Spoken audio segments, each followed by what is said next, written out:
بیان کیے، اور پھر ساتھ یہ بھی حضور صاحب نے فرمایا میرا جی چاہتا ہے، یہ حضور کی آرزو سنیں، حضور کی یہ آرزو ہے، آپ اس کی خواہش کرتے ہیں، ارشاد فرماتے ہیں میرا جی چاہتا ہے کہ سورہ یاسین میرے ہر امتی کے دل میں، میرا ہر امتی کم از کم اس کو جانے، ہر امتی کے دل میں، کہاں؟ دل میں ہو، ہے بھی یہ قرآن کا دل، اور اس کے لیے یہ بھی کہا کہ یہ میرے ہر امتی کے دل میں ہو۔ ہماری زیادہ تر بھی بہت دور تک بھی جائیں گے تو زبان پہ ہوگی سورہ یاسین، زبان پہ، یعنی پڑھ لیے تو پڑھنے سے کیا دل میں گئی ہے؟ وہ بولو دل میں، تو انسان کہتے ہیں اس کی بات میرے دل میں گئی، کہتے ہیں بولو تو دل میں مطلب سمجھ آ گئی ہے، اس کی بات میرے دل میں اتر گئی، اس کا مطلب سمجھ آ گئی۔ تو حضور کیا فرما رہے بولے میری امتی کے دل میں، اس میں کیا کلام کیا جائے، پڑھ کے میں تو سورہ یاسین پڑھتا ہوں، روز پڑھتا ہوں سورہ، بھائی حضور فرما رہے دل میں، یہ زبان پہ تو بات ہی نہیں کی۔ تو اس سورہ یاسین کا اتنا بڑا انداز کیوں ہے؟ آخر وجہ کیا ہے؟ کیا حضور نے سورہ واقعہ کی کیوں نہیں یہ خواہش کی؟ کیا سورہ رحمان کی خواہش کیوں نہیں کی؟ سورہ بقرہ کی خواہش کیوں نہیں کی؟ حضور نے اتنی خوبصورت سورہ یوسف، جس کے لیے قرآن خود کہتا ہے احسن القصص، اس دنیا میں اس سے خوبصورت قصہ بیان ہی نہیں کیا جا سکتا، سورہ یوسف کو کہا بہترین قصہ ہے، اللہ ہو کہ میں کہتا ہوں، خدا ہو کہ کہتا ہوں، اس سے خوبصورت کہانی تمہیں دنیا میں کوئی سنا نہیں سکتا، پڑھو سورہ یوسف احسن القصص۔ حضور نے اس کی بھی نہیں آرزو کی کہ یہ سورہ یوسف ہو میری امتی کے دل۔ سورہ اخلاص کتنی خوبصورت صورت ہے، ملے گا نا سبحان اللہ، سورہ اخلاص بڑی پیاری صورت ہے، اللہ کی اپنی ذات کو جس طرح سے سورہ اخلاص کے اندر بیان ہوا، اللہ کی ذات کا جو پہچان ہے اللہ کی، وہ کسی صورت میں نہیں۔ اتنے مختصر انداز میں اللہ کو سمجھنا کسی نے تو سورہ اخلاص پڑھے، حضور نے اس کی بھی آرزو نہیں کی کہ یہ میرے امتی کے دل میں۔ اسی طرح اور بڑی بڑی پیاری صورتیں، پورا قرآن بھرا پڑا ہے اعلیٰ صورتوں سے۔ سورہ یاسین کو کیوں کہا اور اس کے ساتھ 10 قرآن کو کیوں جوڑا؟ 10 قرآن اس کے ساتھ کیوں جوڑ گئے؟ اور پھر یہ دل کیوں بن گئی؟ اس کی ریزن کیا ہے؟ کیا وجہ ہے؟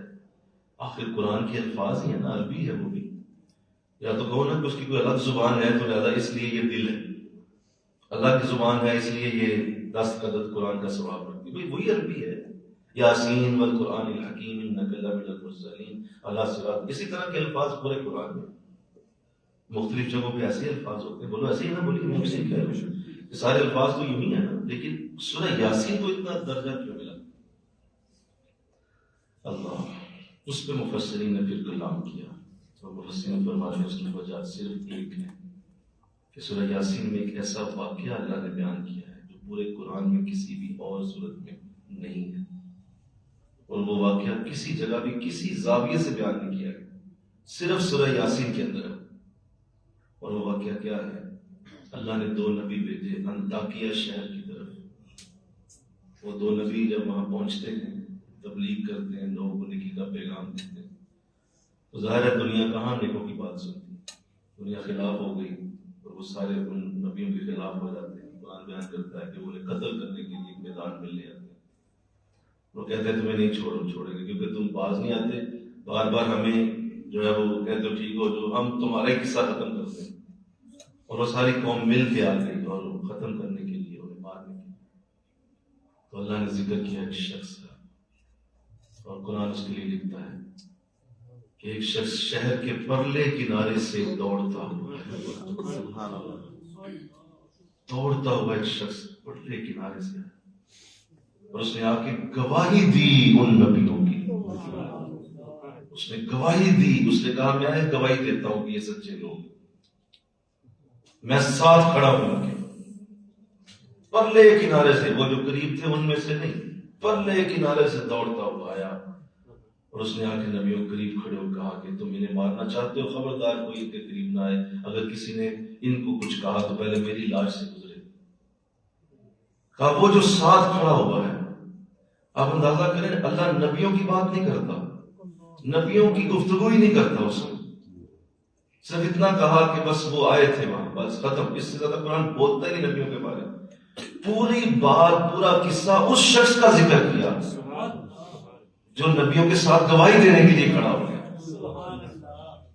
یہ گواہی کتنی بڑی ہے. سورہ یاسین کا وہ واقعہ اس لیے اتنا بڑا ہے کہ اللہ فرماتا ہے کہ جس نے یہ کیا تھا ہمیں اس کے لیے اتنی محبت ہے کہ ہم سورہ یاسین میں اس کا ذکر ڈالیں گے. نیکی کے ساتھ کھڑا ہونا، اچھے کی گواہی دینا، اچھے کے ساتھ کھڑا ہو جانا. اور یہ کہنا میں گواہ ہوں بندہ ٹھیک ہے، تم لوگ اسے غلط سمجھتے ہو، سمجھتے رہو، میری نظر میں میری گواہی ٹھیک ہے، میں نے اسے ہمیشہ نیکی کرتے دیکھا. تو جب ایسا کوئی کہہ دیتا ہے تو اللہ کی نظر میں شاید وہ جو نیک ہے اس سے بھی بڑا درجہ اس کا ہے، کیونکہ یہ گواہ ہے. جیسے میں نے ابھی کہا کہ عدالت کے اندر نہ جج کچھ کر سکے گا، نہ وکیل کچھ کر سکے گا، نہ مجرم کچھ کر سکے گا اگر گواہ بول پڑے.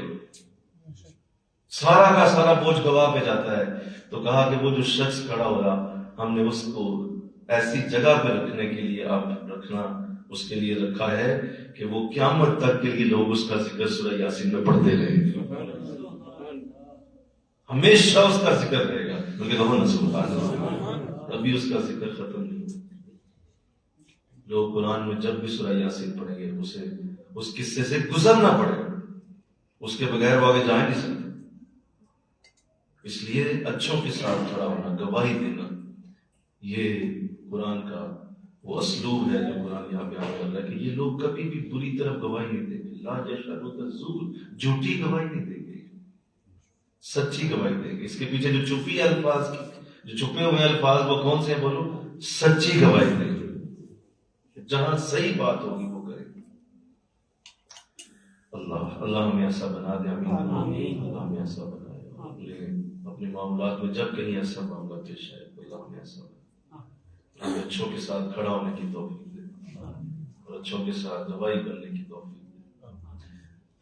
آگے ارشاد فرمائے وَإِذَا مَرُّوا بِاللَّغْوِ مَرُّوا كِرَامًا.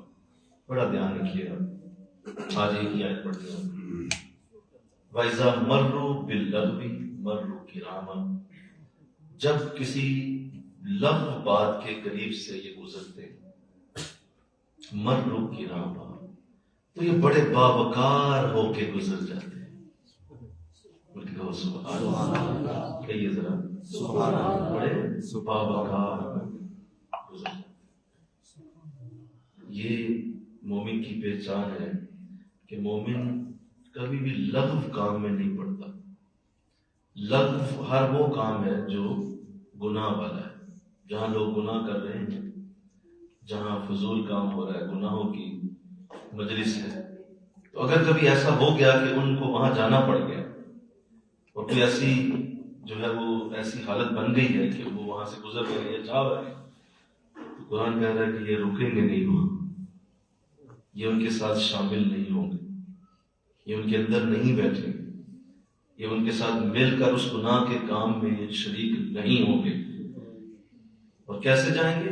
ان کو گالیاں دے کے نہیں جائیں گے، ان کے ساتھ بحث نہیں شروع کر دیں گے، ان کو غلط کہہ کے اور ان کے ساتھ فساد نہیں کریں گے، بلکہ مروا کراما، بڑی وقار کے ساتھ وہاں سے چلے جائیں گے.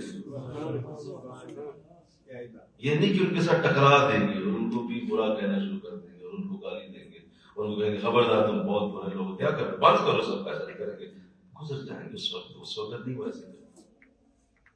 اپنے آپ کو بچائیں گے، اپنی اس باوقار ہونے کی کیفیت کو وہ ختم نہیں کریں گے، اپنے باوقار ہونے کو وہ ضائع نہیں ہونے دیں گے، اپنے وقار کو قائم رکھیں گے. اپنے وقار کے لیے وہ اس برائی کو اپنے اوپر ڈال کے اپنے آپ کو گندا نہیں کریں گے، بلکہ وہاں سے بڑی محبت سے گزر جائیں گے. اللہ حضور اسلام کی خدمت میں صحابہ ہے موجود تھے تو حضور نے ایسی حدیث بیان فرمائی ہے. اگر یہ حدیث آج ہم سمجھ لیں تو ہمارے لیے شاید دین اسلام کو سمجھنا اور دین اسلام کو جاننا اس سے زیادہ آسان نہ ہو جو اس حدیث کے ساتھ اگر اسلام ارشاد فرمایا جان عالم صلی اللہ علیہ وسلم فرماتے ہیں کہ اللہ نے جو ہمیں دین دیا ہے اور ایک مومن کے لیے اس دین کو اگر وہ خوبصورت کرنا چاہتا ہے، کسی شخص کے اسلام کا حسن یہ ہے کہ وہ ہر لا یعنی کام کو ترک کر دیتا ہے. ہر لا یعنی کام، یہ اس کے اسلام کا حسن. کیا بولوں؟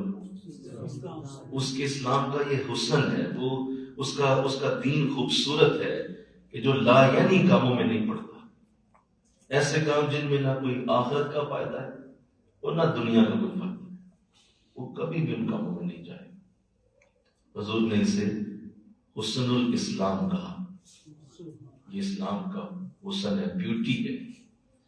لا یعنی کاموں کو ترک کر دیتا ہے. اور یہ آپ کی طبیعت کے اندر اس وقت پیدا ہوتا ہے. سنیں بڑی خاص بات، یہ جو عمل ہے کہ آپ لا یعنی کاموں کو چھوڑ دیتے ہیں، یہ اس وقت آپ کی طبیعت میں پیدا ہوتا ہے جب آپ کی زندگی کا کوئی مقصد ہوتا ہے.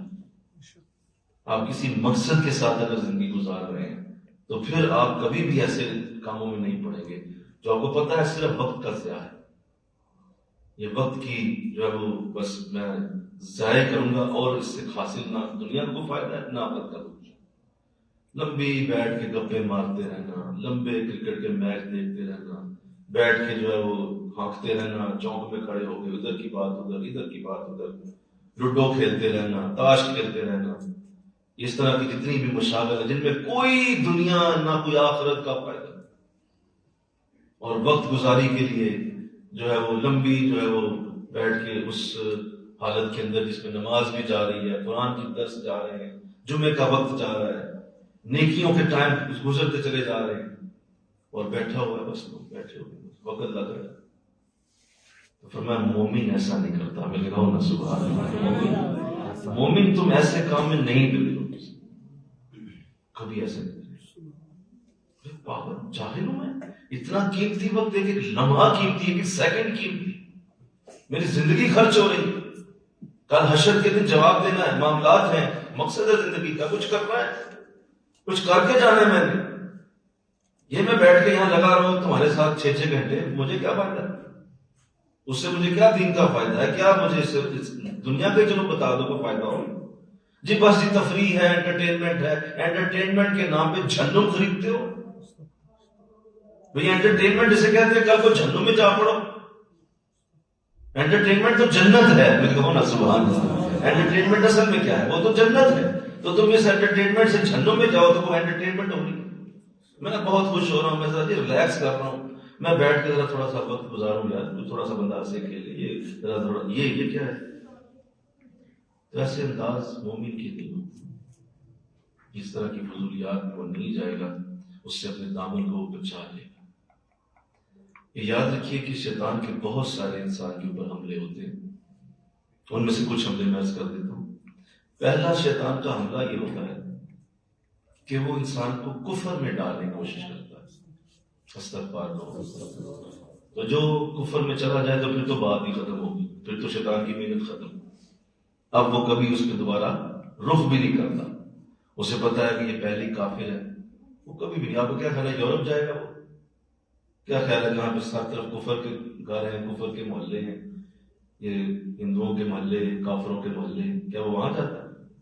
اسے وہاں جانے کی کیا ضرورت ہے؟ وہاں محنت نہیں کرتا وہ. اس کی وجہ یہ کہ وہ پہلے کفر میں، وہ چھوڑ دے گا انہیں. تو وہ پہلے سے جہنم کی طرف جا رہا ہے. تو جو پہلے بھاگ کے جہنم کی طرف جا رہا ہو تو اس کو پیچھے دھکا تو دے لگے. وہ تو پہلے جنمی نہ اللہ کو مانتا ہے نہ رسول کو مانتا ہے. جو اللہ کو بات کہتے ہیں گاڈ کی شکل میں یا بھگوان کی شکل میں، لیکن رسول کو تو نہیں مانتا، تو اس لیے کفر میں.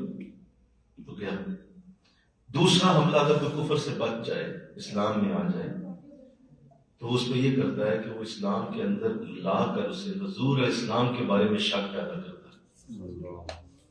کیونکہ اللہ کو تو سب مانتے ہیں. بولیے اسلام میں اگر کوئی آ گیا ہے تو خدا کے لیے تو اس کا کوئی تصور نہیں. خدا کے لیے تو یہی ہے کہ وہ وحدہ لا شریک ہے، اور اللہ ایک ہے، وہ اس کا کوئی شریک نہیں. ہاں وہ حضور کی ذات کے بارے میں شک میں ڈالے گا. یہ دوسرا اس کا بہت بڑا حملہ ہے جس میں لوگوں کو وہ ڈال دیتا ہے اور عقائد و جہاں کے بارے میں مشکوک انداز اختیار کرواتا ہے کہ نہیں پتہ نہیں سنتے ہیں کہ نہیں، پتہ نہیں زندہ بھی ہیں کہ نہیں، استغفر اللہ، پتہ نہیں وہ کسی کی مدد بھی کرتے ہیں یا نہیں، پتہ نہیں کہ وہ جو ہے کل حشر میں کام بھی آئیں گے یا نہیں. اس طرح کے مشکوک انداز اس کے دل میں ڈال دیا. یہ اس کا دوسرا حملہ ہے. اگر وہ یہ کر دینا کسی پہ تو پھر وہ بیڑا غرق کر دے گا اس کا، کیونکہ ظاہر ہے جس کی حضور کے بارے میں شک آ گیا تو بچاؤ کیا اس کے پاس، کیونکہ سارا دین ہی آپ کی عزت و محبت کا نام ہے. سارا دین ہی آپ کی محبت اور پیار کا نام ہے، آپ کے عشق کا نام ہی دین. حسب حب رحمت للعالمین. علامہ اقبال نے کہا تھا کہ یہ سارا دین ہمارا رحمت للعالمین کی حب کا نام ہے. یہ تو حب ہے نا حضور کی، بس اور ہے کیا. تو یہ دوسرا حملہ. اگر کوئی اس سے بھی نکل رہا ہے، یعنی حضور سے محبت اسے ہے اور قرآن بھی پڑھتا ہے، نبی علیہ السلام سے محبت ہے، اللہ کے ساتھ تو ہے ہی ہے، تو پھر وہ تیسرا حملہ اس پہ یہ کرتا ہے کہ اس کو فرائض سے غافل کرتا ہے. فرض چیزوں سے اسے دور کر دے گا. نماز نہیں پڑھنے دے گا، نماز سے پیچھے ہٹائے گا، روزے چھڑوائے گا، اور جو فرض چیزیں ہیں اس کے حلال بولو، اس کے حلال کیا ہے؟ فرض ہے. یہ فرض ہے آپ پہ کہ آپ کمائیں، خود اپنا رزق کمائیں. یہ فرض ہے. جس نے نہیں کمایا اس نے فرض چھوڑ دیا، تو وہ اس کو بھی ڈالے گا، فرائض سے غفلت میں ڈال دے گا اور فرضوں کو نہیں پڑھنے دے گا، نہیں فرضوں کو ادا کرنے. اگر کوئی اس سے بھی نکل آیا کہ فرائض ادا کرتا ہے اور اپنے فرضوں کے اندر لگا رہتا ہے، تو پھر اسے وہ چوتھا حملہ کرتا ہے. چوتھا حملہ یہ کرتا ہے کہ اسے کسی بھی نیک شخص کے پاس نہیں جانے دے گا. اللہ والوں کی خدمتوں سے اسے دور کر دے گا. اسے پتا ہے نیک آدمی ہے، نمازی ہے، پرہیزگار ہے، ٹھیک ہے، اور اس کو اچھی عادتیں ہیں، ٹھیک ہے، روزہ رکھتا ہے، رمضان آتا ہے، عزت کرتا ہے، لیکن وہ اس کو کسی اللہ والے کے پاس بیٹھ کے مزید سیکھنے کی توفیق نہیں دے گا، اور اس کو یوں بنائے گا کہ تو خود ہی نیک ہے. بولو، تو خود ہی قرآن پڑھتا ہے، تو خود ہی نماز پڑھتا ہے، تیرا سب کچھ ٹھیک ہے، تیرے لیے اور کیا چاہیے تجھے سب کچھ تو ملا ہوا ہے. تجھے قرآن بھی آتا ہے، تجھے نماز کی رکعتیں بھی آتی ہیں، تیری داڑھی بھی ہے، تو ٹوپی بھی پہنتا ہے، اور تجھے کیا چاہیے؟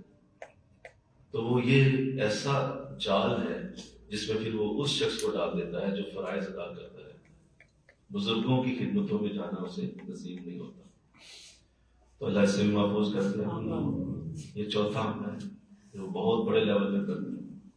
اور اگر کوئی اس سے بھی نکل، یعنی اس نے فرائض بھی ادا کر لیے اور وہ بزرگوں کا خدمت گزار ہے، اللہ والوں کی محبت ہے اور اللہ والوں کی مجالس میں جاتا آتا رہتا ہے، وہ کسی کا شاگرد ہے، بولو، کسی کے پیچھے چلتا ہے، کسی کو اس نے اپنا استاد مانا ہوا ہے، اور وہ کہتا ہے کہ میرے گرو ہیں، میرے بڑے موجود ہیں، اور ان کے پاس بیٹھتا ہے، ان کی خدمت کرتا ہے، سارا کچھ کرتا ہے.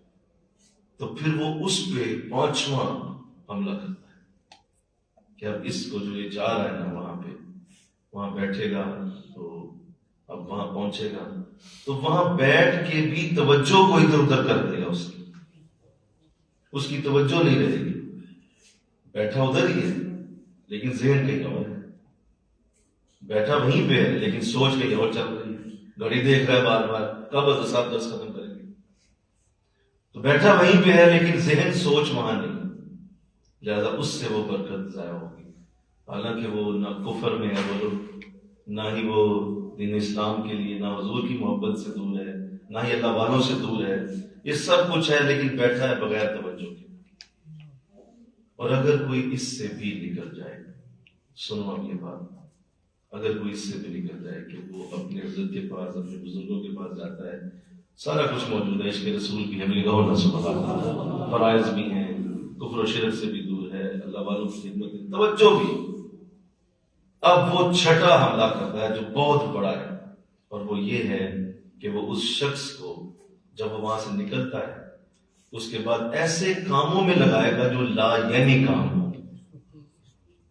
اور اس بات پہ حضور اب آئے گا کہ وہ سارا کچھ ہے لیکن حسین نہیں ہو سکتا، وہ خوبصورت نہیں ہو سکتا جب تک وہ لا یعنی کاموں کو چھوڑنا. ہر لا یعنی کام اور یہ فضول مصروفیات سے جب تک وہ پیچھے نہیں ہٹتا اور اسے لگتا ہے کہ اب نہیں میرا دل نہیں کرتا ہے چیزوں میں بیٹھنے، یہ گجی چارہ کھیلتے رہنا اور یہ بیٹھے رہنا اور لمبی باتیں کرنا، جو ہے وہ بیٹھ کے جو ہے لگے رہنا، سیاست پہ گفتگو شروع کر دی، 4 گھنٹے سیاست پہ بات ہوتی رہی، فلاں کا لیڈر ٹھیک ہے، فلاں کا لیڈر غلط ہے. بھائی تجھے سے کیا فائدہ ہو رہا ہے؟ کیا تجھے اس سے فائدہ ہے؟ کیا اس سے تیرا معاملہ ٹھیک ہو رہا ہے؟ کیا تیری نیکیاں بڑھ رہی ہیں اس سے؟ کیا اس سے کیا مطلب؟ کیا تجھے اللہ رسول کا کوئی پیار مل رہا ہے؟ کیا ہو کیا رہا ہے سوائے وقت کے زیادہ؟ اور پوری قوم کو جو ہے ایک بڑا جو کریز ڈال دیا گیا اس کے اوپر ڈال کے ایک کرکٹ میچ دکھایا جا رہا ہے، پوری قوم بیٹھی ہوئی ہے اور اس سے جذباتی وابستگی بھی ڈال دی گئی ہے کہ جذبات کا بھی ایک انداز ہے کہ یار ہمارا ملک جیتنا چاہیے۔ تجھے کیا فائدہ؟ تو اپنے گھر میں تیرے پوکا پڑی ہوئی، تیرے گھر میں بھوک ننگی ناچ رہی ہے اور تو کیا کر رہا ہے؟ تجھے پتا ہے تیرے سمجھ سے کیا فائدہ ہونا ہے؟ اور پھر کیا ہوا؟ اس نہ صرف لا یعنی کام کے اندر وقت ضائع ہو رہا ہے بلکہ اس کے اندر پھر اوریانی فحاشی بھی ڈال دی گئی، شیطان نے اس کے اندر اور بھی چیزیں ڈال دی، اب اس طرف بھی دھیان جا رہا ہے، ساتھ ساتھ سوچ جا رہی ہے۔ کیا میں عرض کروں کہ کیا ہمارے ساتھ ہو رہا ہے، کیا ہم کر رہے ہیں؟ اور جب سے یہ موبائل بازی آئی ہے، المان المان، اللہ بچا لے، اللہ بچا لے۔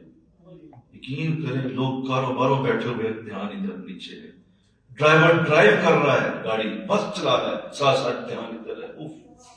اس قدر مصروف ہو گئے موبائلوں میں، اتنا اس نے مصروف کر دیا لوگ، سوچ ذہن نہیں کر۔ اس سے کیا ہوا کہ وقت ضائع ہوتے رہے، ادھر حی علی الفلاح کی صدائیں بلند ہو رہی، اذانوں کی آوازیں اونچی ہو رہی، درسوں کے وقت گزر رہے ہیں، قرآن کے اوقات جا رہے ہیں، اللہ کے نیک بندے بلا رہے ہیں فلاں جگہ آ جاؤ نیکی کر، وہ لا یعنی کام میں وقت ضائع کرنا۔ ٹی وی لگا ہوا ہے، اس پہ کوئی دیکھ رہا ہے، مسلسل اس پہ دیکھ رہا ہے، لگا ہوا ہے، فضول وقت ضائع۔ تو جو ان سے نہیں بچا، سنو، جو ان سے نہیں بچا وہ پچھلے دیکھو پچھلے 5 حملوں سے بچا، بولیے سنی نا میری بات؟ وہ پچھلے 5 حملوں سے بچ گیا، ان سے نہیں بچا، سمجھو پچھلی 5 کی برکت بھی ضائع ہو گئی،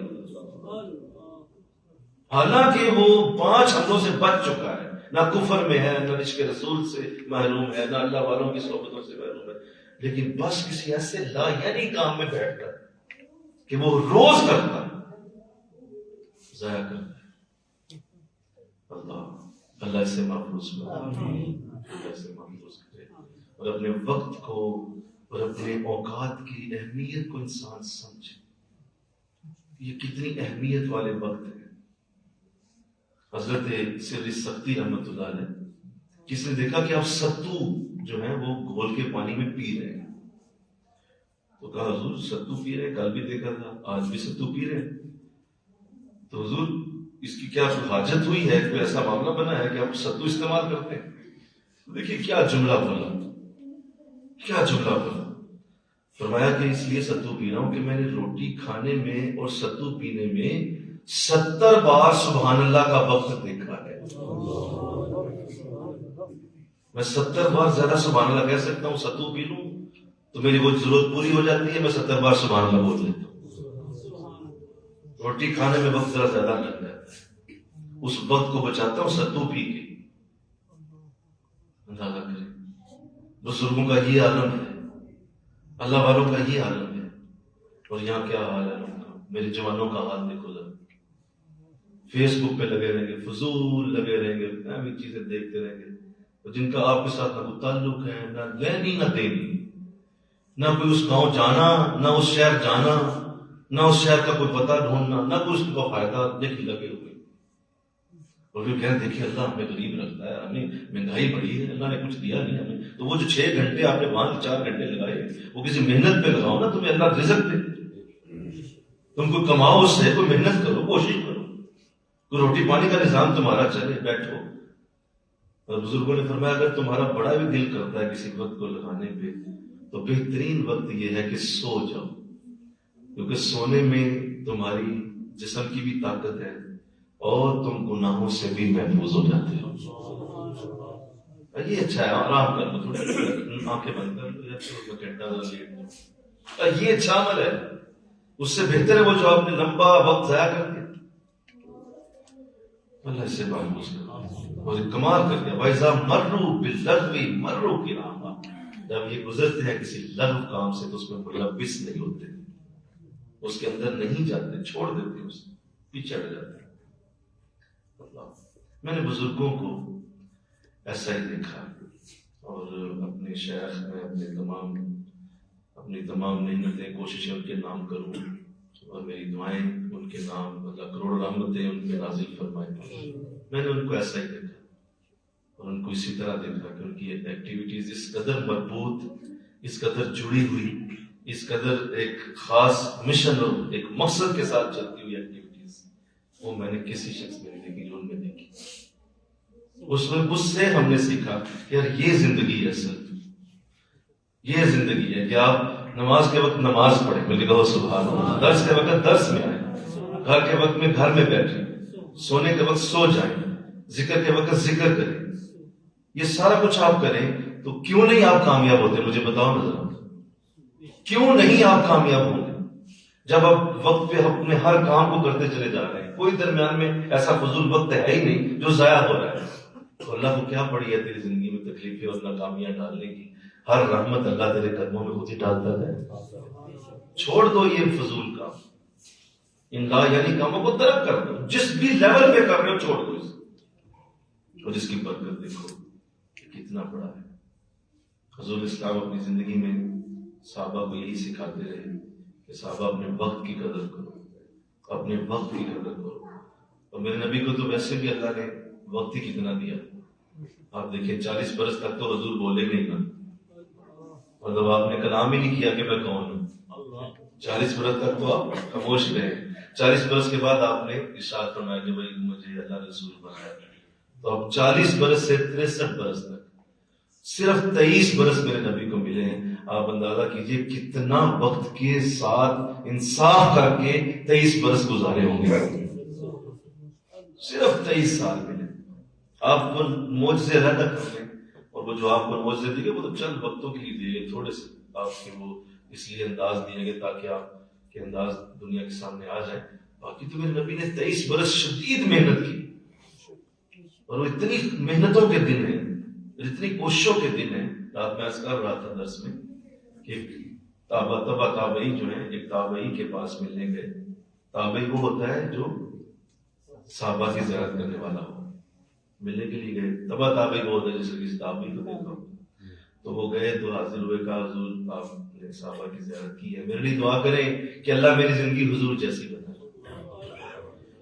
تو وہ رونے لگ پڑے، روئے، کہا حضور میں نے تو آپ کو دعا کا عرض کیا، آپ رونے لگ گئے۔ کہا اصل میں مجھے یاد آ گیا کہ آپ نے مجھے دعا کری، کہا کہ حضور جیسی آپ کی زندگی ہو جائے۔ میں نے یہی دعا ایک صحابی سے کروائی تھی، کیونکہ میں نے صحابہ کی زیارت کی ہے، تو میں نے ان سے یہی دعا کرائی تھی، تو وہ بھی رونے لگ پڑے، تو مجھے بھی رونا آ گیا۔ تو میں نے بھی ان سے یہی سوال کیا تھا کہ حضور میں تو صرف اتنا کہا کہ میری زندگی حضور جیسی ہو جائے، تو آپ رو پڑے ہیں؟ تو اس صحابی نے مجھے جو جواب دیا وہ میں تمہیں دیتا ہوں۔ انہوں نے مجھے یہ جواب دیا تھا کہ ہم نے حضور کی زندگی دیکھی ہے، بڑی مشکل زندگی تھی، تم ان جیسی زندگی کی آرزو کرتے، تمہیں پتہ ہی نہیں ہے کہ وہ کیسی زندگی گزارتے، کس قدر مربوط، کس قدر جڑی ہوئی، کس قدر اعلیٰ مقصد کے ساتھ زندگی گزاری ہے۔ کہا ایسی دعا تم کر رہے ہو، تمہیں اندازہ نہیں ہے کہ وہ کتنی سخت زندگی سے گزر کے تھے، ہم نے دیکھا انہیں وہ کیسی زندگی گزاری۔ اور ہمارے پاس کیرم کھیلنے کا بھی ٹائم ہے، لوڈو کھیلنے کا بھی ٹائم ہے، ہمارے پاس بڑے بڑے کرکٹ میچ 6-6 گھنٹے دیکھنے کا بھی ٹائم ہے، لہٰذا ہم تو پڑھے بھی آئے، اور اس لیے ہم روتے بھی پھرتے ہیں کہ ہماری غریبی دور نہیں ہوتی۔ آپ کے اس ٹائم کو دیکھیں تو صحیح 24 گھنٹے میں آپ کرتے کیا، اور وہ کدھر جا رہا ہے؟ میرا ایمان کہتا ہے کہ اگر انسان صرف اسی بات کو لے لے کہ اس نے کبھی وقت ضائع نہیں ہونے دینا، وہ سارا قرآن خود تفسیر سے پڑھ سکتا ہے۔ نہیں پڑھتے لوگ، وقت ہی کوئی وقت نکلتا ہی نہیں، کیوں؟ اللہ تعالیٰ میں ضائع کر دیتے ہیں وقت سارا۔ تفسیر کون پڑھے؟ جہاں کا وقت لگانا چاہیے وہاں دیتے نہیں، کیونکہ باقی جگہوں پہ وقت جا رہا ہے۔ اگر آپ وہ وقت بچا لیں تو آپ کتنے حضور کے کلام کو، حدیثوں کو پڑھ سکتے ہیں۔ چلو نہیں پڑھنا آپ کو صحیح آتا، کسی اللہ والے کی گفتگو سن سکتے ہیں آپ، یہ لے آج یاد دل چاہ رہا ہے 1 گھنٹہ میرے پاس ہے، لگاؤں کسی اچھا کلام کچھ سنائے، کسی حضرت کی بات سنوں، لگا لوں یوٹیوب کھولوں اور اس میں سنوں کسی بزرگ نے کیا باتیں کی ہے، 1 گھنٹہ اس کو دے دوں، لگاؤ نا، سبحان اللہ، نہیں دے۔ وہ انٹرٹینمنٹ کے نام پہ ذبح کر دیں گے وہ وقت، اس کو ذبح کر کے اس کا خون بہا دیں گے، لیکن وہ کسی بزرگ کا 1 گھنٹہ، وہ جو کلام ایسا ہے جو تمہارے دل کو زندہ کر سکتا ہے، تمہارے اندر وہ اسلام کے ایسے روشن دیپ جلا سکتا ہے، لیکن نہیں سنے. کیوں؟ ہمارے پاس وہ باقی چیزیں دیکھنی ہیں، باقی کام کس نے کرنا ہے. تو یہ ہے وہ مرض جس میں ہمارے گھر کے اندر سب مبتلا ہیں. عورتیں بھی اسی میں مبتلا ہیں، ڈرامے دیکھ لیں گی، لگی رہیں گی، فضول قسم کے، ادھر سے فون کیا ادھر کیا، گھنٹہ فون پہ لگا دیں گے، کوئی نہ فائدہ نہ کوئی نقصان، لگی رہے. اور وہی وقت اگر کسی نیک ایکٹیویٹی میں لگایا جائے تو بتائیے کتنی برکتیں ان سارے مہینے کے اندر. اگر رمضان آ رہا ہے، دیکھیے گا لوگ کیا کرتے ہیں، روزے کو گزارنے کے لیے لغو کام شروع کر دیں. روزے کو گزارنا ہے تو کرکٹ کھیلنی ہے، روزے کو گزارنا ہے تو فلم دیکھنی ہے، روزے کو گزارنا ہے تو ڈرامہ دیکھنا ہے. یہ جس قوم کی سوچ ہو، بتائیے اسے آپ کیا اسلام کا حسن دیں گے؟ اس کا کیسے اسلام خوبصورت کر سکتے ہیں آپ، جس کی سوچ ہی لغو کام کے اندر جا کے اپنا وقت گزارنے کی. یہاں پہ لکھا ہوا ہے کہ وہ لغو میں سے گزرتے ہی نہیں ہیں، دور ہو کے گزر جاتے ہیں، قریب نہیں جاتے.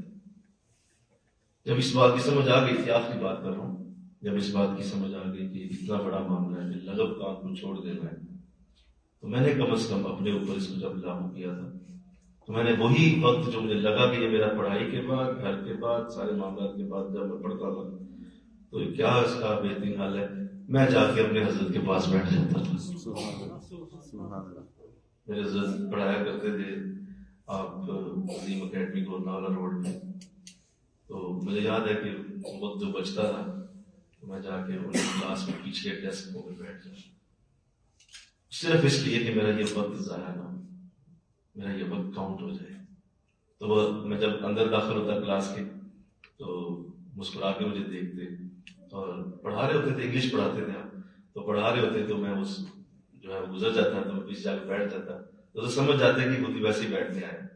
تو پھر آپ پڑھاتے پڑھاتے بہت اچھی خوبصورت باتیں اپنے اسٹوڈنٹ سے کرتے تھے، یعنی وہ ایسی باتیں ہوتی تھی کہ وہ جمعے میں بھی نہیں کرتے تھے. آپ بندہ اپنے ماحول میں ہوتا ہے نا، بولو نا، جمعے میں ذرا انداز اور ہوتا ہے. میرے پاس 100 پابندیاں ہیں، میں جمعہ میں گفتگو کر رہا ہوں، میں پابندیوں سے کر رہا ہوں، لیکن وہاں آپ کی اپنی کلاس ہوتی تھی، اس میں پھر آپ حضور کی ایسی ایسی بات سنا دیتے کہ میرا پیچھے ہو کے میں یا اللہ شکر ہے میں بیٹھا ہوں، میں جمعے میں تو یہ سن ہی نہیں سکا، یہ تو آج انہوں نے یہاں بتا دیا، تو بڑا خوش ہوتے. تو وہاں بیٹھ کے میں وقت گزار دوں.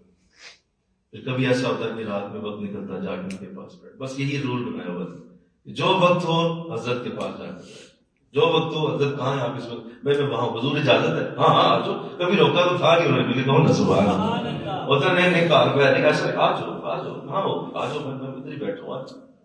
تو بیٹھ جاتے تھے. بزرگوں کا انداز ہی ہوتا ہے، جب بھی جاؤ گے ویلکم ہی سنو گے. کبھی وہ تمہیں یہ نہیں کہیں گے کہ نہیں آج تم اس جگہ نہ پہنچو، تم کہہ کے تو دیکھو وہ تمہیں بلائے آ جاؤ. تو جب بھی کہتا ہے تو آج وہاں جا کے بیٹھ. بس وہ وقت گزارتے گزارتے گزارتے گزارتے آج ممبر رسول پہ بٹھا. بس وہی کہ وہ وقت ضائع نہیں ہونے دیا، اس کو کسی طریقے سے یوٹیلائز کرتے رہے، کوشش میں لگے رہے. آپ اپنے اوقات میں دیکھ لیں جو وقت آپ کی اللہ نکالتا ہے، اصل میں اس کے پیچھے ایک ہی وجہ ہوتی ہے کہ اللہ یہ چاہتا ہے میرا بندہ ایکسٹرا محنت کرے. اسے میں نے فارغ کر دیا، اب یہ اس وقت کو جو گھنٹہ 1.5 سے میں نے دے دیا یہ لگائے اس کو کسی اچھے کام پہ اور اپنے آپ کو سنوارے، اپنی زندگی بہتر کرے، کوشش کرے. ہم تمہیں موقع دے رہے ہیں. دیکھیں یہاں 1 کروڑ پتی کے پاس بھی 24 گھنٹے ہیں اور ایک مزدور کے پاس بھی بولیے، بول دو ذرا، یا صحیح بول کہتے ہیں 28 ہیں. 1 کروڑ پتی کے پاس بھی 24 گھنٹے، ارب پتی کے پاس بھی، وزیر اعظم کے پاس بھی، اور ایک عام مزدور جو 1200 2000 دیہڑی لے رہا ہے اس کے پاس بھی 24 گھنٹے. دونوں کی زندگی میں اتنا فرق کیوں ہے؟ صرف وہ شخص اپنے وقت کو صحیح استعمال کرتا ہے، وہ دیکھ لیتا ہے کہ میرے اس وقت کی اس وقت مجھے کیا کرنا چاہیے، بس وہ اس وقت کے اوپر وقت دے جاتا ہے. لہذا وہ بھی 24 گھنٹوں میں وہاں پہنچ جاتا ہے جہاں ایک مزدور بیچارہ صرف 1200 روپیہ لیتا ہے. وہ وقت یوٹیلائز کر جاتا ہے. مجھے بتا دیجئے بچے کلاس میں فرسٹ کیسے آ جاتے ہیں؟ بول دو سارے، وقت کو استعمال کرتے ہیں. اور وہ جو فیل ہو گیا ہے وہ بھی وقت کو استعمال نہیں کر سکا.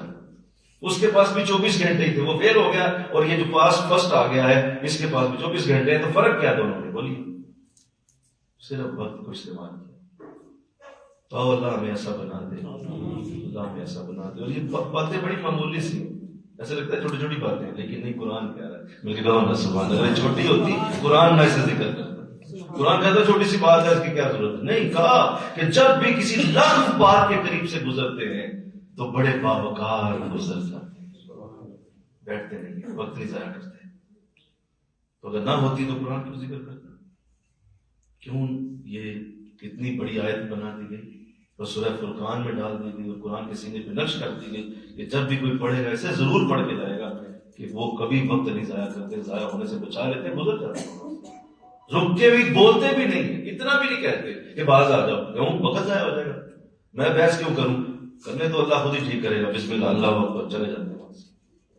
یہ خوبصورت عادت کا ذکر کیا, اور یہ اصل میں اس لیے کیا گیا کہ اللہ ہمیں بھی ایسا بنائے انشاءاللہ, اور جو سنے وہ اس کو اس کی دعا کرے, اللہ مجھے بنا دے ایسا, اللہ مجھے بھی ایسا بنا, بالکل کھچرے بنے اس بارے میں, ایک کوے کی طرح چلاک بنے, چلاک ہوشیار ہو جائیں کہ یہ وقت بڑا قیمتی ہے, میں کہاں لگا, غلط کام میں نہیں لگا, اسے کھولیں, کسی چیز کو استعمال کر لیں اور اس کو استعمال کرتے ہوئے اس کو آگے لے جائیں. اللہ مجھے آپ کو توفیق دے دے. آج ایک ہی آیت کے اوپر گفتگو ہوئی کہ ایک تو وہ جھوٹی گواہی نہیں دیتے, اور دوسرا جب بھی وہ کسی لغو بات سے گزرتے ہیں تو بڑے باوقار گزر جاتے ہیں. اللہ ہمیں بھی ایسا بنائے.